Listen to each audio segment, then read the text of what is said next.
Hi everyone. Okay, here is the digital portfolio tutorial that I promised you. Sorry, I didn't have time to get this done Sunday night, but here we go. So here are the final requirements for the digital portfolio.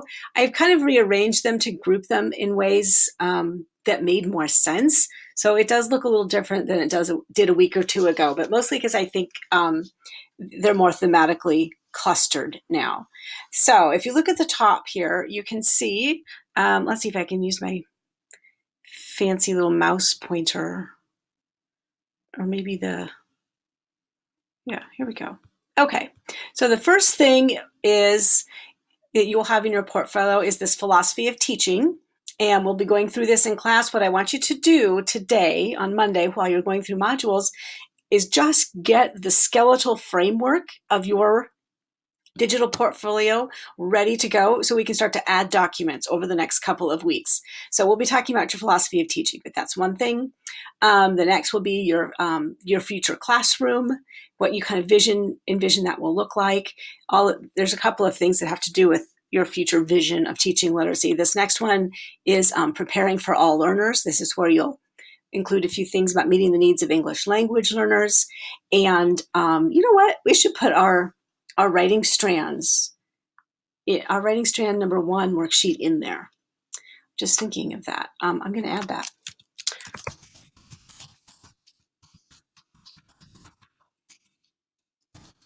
Good. I forgot about those. Those are easy to add. Something you've already done. That's really what most of this portfolio is a place to gather all of the materials from our semester. Okay, so preparing for all learners. Then your future classroom and assessment. Let's see, we might as well add writing strand 2 here too. Let's see, examples of, here we go.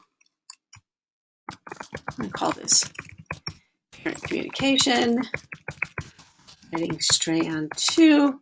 Okay, apologize, I'm just going to get that in there while I have it up. All right, then lesson plans, your pieces from writing workshop that we'll be working on that are published, your professional growth work that you did with your article summary and the screencast you already created, and goals and reflection on teaching. So those are our main topics of things that will go in your digital portfolio. So we'll be using the Google web page. Let me show you how to do that. It's very easy. You go to your Google Drive, new, more, Google site. You'll be making your own Google site. And this is all I need you to do today. This won't take you very long at all. You're going to make yourself a title page. And so this will be the first thing you put in. I have one kind of going that I started. So I called mine Karin Applegate Literacy Methods Portfolio. So I just typed that in, go back to this untitled page. Notice that you can change the header type. So it can be a little smaller. I think I used heading for mine. Karin Applegate.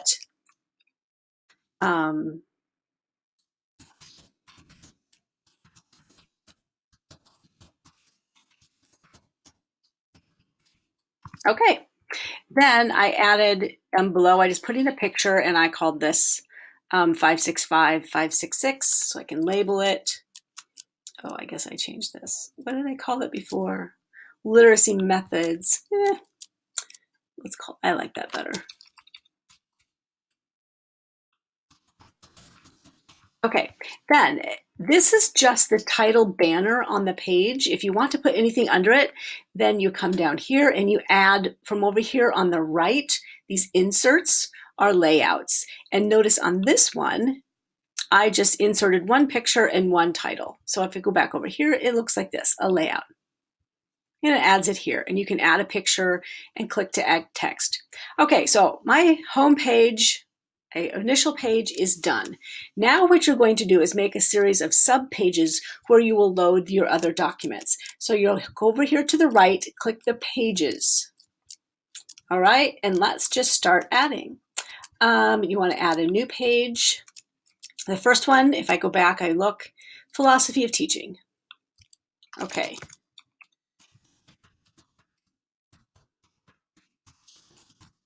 That could be a page. Done. Good. And now here it shows up. It's taking me to my new page. And if you go back and look at the digital portfolio, the philosophy of teaching includes 3 different kinds of things. One is learning theories and orientations. The learning theories are those we talked about in the very beginning of the semester, the 21st Century, Chapter 1. And then some philosophies about how you will teach reading. What do you believe about reading instruction? What will it look like? This is where you might put in the big 5 that we discussed earlier in the semester. You can look back in your notes. And then elements of writing instruction. What do you believe writing instruction will look like? How might you set up writing workshop? Again, you can be citing from the writing workshop book if you wanted. Same as the learning theories. If you're going to just go ahead and cite things, kind of if you're saying this is a theory I subscribe to, and according to the text or according to the literacy in the 21st century, you might quote things, that's fine. Okay, so there's 3 things here, just to bring this down, under philosophy of teaching.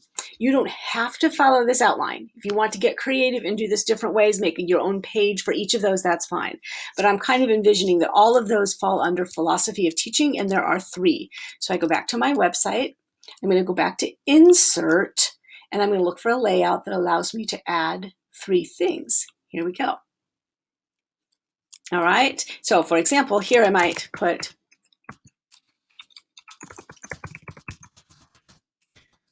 learning theories, and what was it called? Orientations. Here I might put reading instruction, and here writing.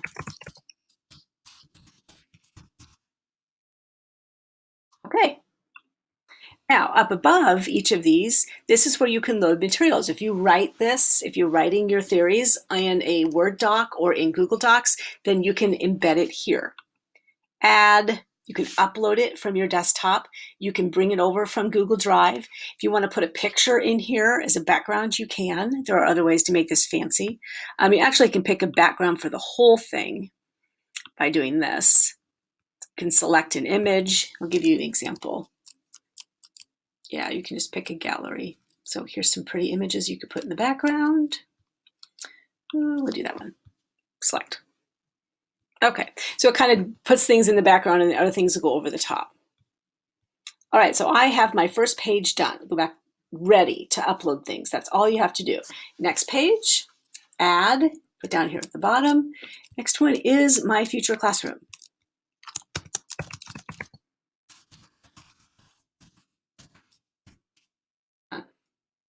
Okay, there's my next page. Now, again, if you want to follow the outline that we have in the digital portfolio, you could have a classroom design, a floor plan, a vision of your classroom environment. This will be something that's written, how you might plan for classroom management. And again, some of these things will be writing in class, others you'll do on your own in preparation for this. This is kind of your final, so you'll be putting some of these things together. So classroom design, classroom environment, and classroom management. Go back to insert. You can pick any kind of things you might want. I kind of like this one because I got 2 things. Classroom design.